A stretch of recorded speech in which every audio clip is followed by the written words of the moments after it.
Henri-Jean Servat vient de nous rejoindre avec Charlotte Bouteloup, Patrice Robden. La nouvelle est tombée vendredi et ça a bouleversé le monde du cinéma. Omar Sharif nous a quittés, Henri-Jean Servat, et vous avez eu la chance de le rencontrer. Et je dois dire que j'ai eu beaucoup d'émotions parce que j'aimais Omar Sharif, je le connaissais et j'ai eu beaucoup de tristesse. J'avais une tendresse inouïe pour cet homme qui avait une carrière tout à fait respectable, qui était délicat, délicieux, qui était plein de dérision, qui ne se prenait pas au sérieux, qui n'est jamais de mal de tout un chacun, et qui surtout a fait une carrière magistrale. Quand il tourne Laurence d'Arabie en 61 dans le désert de Jordanie, il est une star. Il est une star dans les pays arabes. Il est marié à la star féminine des pays d'Égypte et des pays arabes, s'appelle Faten Ben Mama, qui est la seule femme qu'il a aimée toute sa vie. Il a divorcé après. Pour l'épouser, il était catholique, il était devenu musulman. Après, quand il a divorcé, il est redevenu catholique grec. Et c'est une carrière, je trouve, exemplaire, parce qu'il a joué, Charlotte qui aime le cinéma ne dira pas le contraire, il a joué des archiducs autrichiens, il a joué Che Guevara, il a joué des princes tyroliens, il a joué tout ce qu'on peut... Il avait un physique très typé, mais à la fois passe-partout. Il pouvait incarner tout le côté cosmopolite, hétéroclite du monde, et je trouve qu'il avait un talent. Puis quand on voit une densité, une intensité quand il jouait, des yeux de braise, une voix, on a l'impression que le miel servait de sauce au sucre. Quand il parlait doux, jamais il criait, jamais il s'énervait. Et reconnu internationalement, et récompensé en plus. Et aimé. La liste de ses fiancés, de Barbara Streisand, qui a failli lui faire perdre sa carrière parce qu'elle était juive, lui arabe, enfin il vivait avec elle. Anouk Aimé, qui en parle, je peux le dire, parce que je l'ai au téléphone hier, on peut le dire. Andrea Ferréol, qui était le grand amour de sa vie à la fin. Je veux dire, il a eu une carrière Barbara Bouchette, il a eu une carrière de fiancé, on va pas répertorier, mais une carrière exemplaire et un homme exquis, mais au-delà de l'exquis. Alors, pour lui rendre hommage, on a voulu à Télématin repasser l'interview de lui qu'on a faite il y a 2 ans. C'est la dernière interview qu'il a faite. Vous cherchez sur Internet, il n'y en a pas d'autres. C'était pour la ressortie de Laurence d'Arabie. Il était déjà très fatigué et un peu malade. Donc, il parle du film. Et à la suite de ça, il y a 2 ans, 1 an et demi à peu près, sa dernière apparition publique, je l'ai présentée sur scène, il y avait les rencontres internationales Henri Langlois, ils ont voulu lui rendre hommage, il y avait joué Carole Bouquet qui était au premier rang, et on avait rendu hommage à Omar Sharif en le présentant sur scène, et vous connaissez quand Laurence d'Arabie, il arrive, un petit point noir qui arrive vers nous en grossissant, sous son dromadaire à pompons, il était arrivé dans la salle comme ça, c'était émouvant, magnifique, debout, tout le monde l'applaudissait, et je voudrais dire que Omar Sharif était un être délicieux et un acteur exceptionnel. Hommage à Omar Sharif.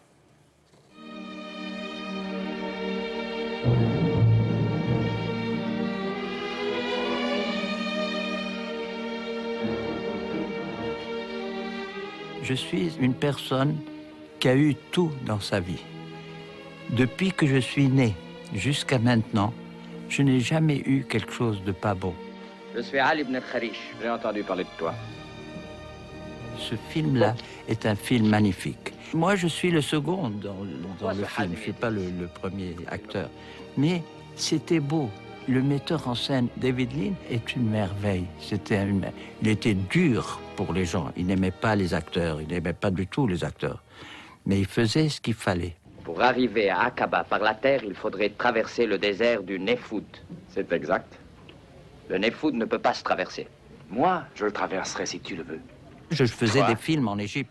Et quand tu as entendu parler qu'il y avait ce film qui se faisait à côté, j'ai dit, je vais aller voir, peut-être tu peux faire quelque chose. On m'a donné un petit rôle, tout petit. Et l'acteur qui devait jouer mon rôle, c'était un acteur français, avec des yeux verts, il était tout blond. Finalement, le metteur en scène n'avait pas du tout envisagé de prendre cet acteur-là, parce que c'était impossible. David Lean m'a regardé et m'a dit, qu'est-ce que tu penses si tu as une moustache noire? C'est beau, non? Et puis après, il m'a dit, qu'est-ce que tu penses d'un costume noir? Je lui ai dit, oui, c'est formidable. Je disais tout bien, je disais toujours bien, David Lean. C'est commode pour monter. Essaye. Quand j'ai fait ce film, Laurence d'Arabie, c'était parce que j'étais un arabe et que je jouais le rôle d'un arabe. Et après, alors, David Lean est venu me demander, me dit, qu'est-ce que tu penses de faire un russe? Je lui ai dit, oui, je fais un russe, je fais ce que tu veux.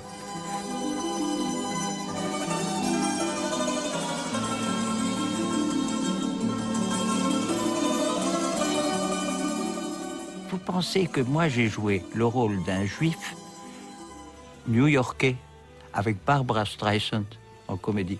Et j'ai fait ça en parlant le juif. J'ai chanté en duo, j'avais jamais chanté avant. J'aime tout le monde. Tout le monde. J'aime tous les gens. Les femmes aussi, c'était mes amies. Pas mes amantes tout le temps ou des choses comme ça. De temps en temps. Arrivé 2 ou 3 fois, pas plus. Pas plus, je vous assure. Hein. À part ça, c'était l'amitié formidable. J'aimais être avec les gens, surtout avec les acteurs et les actrices.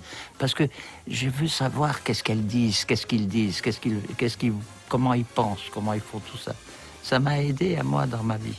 Voilà.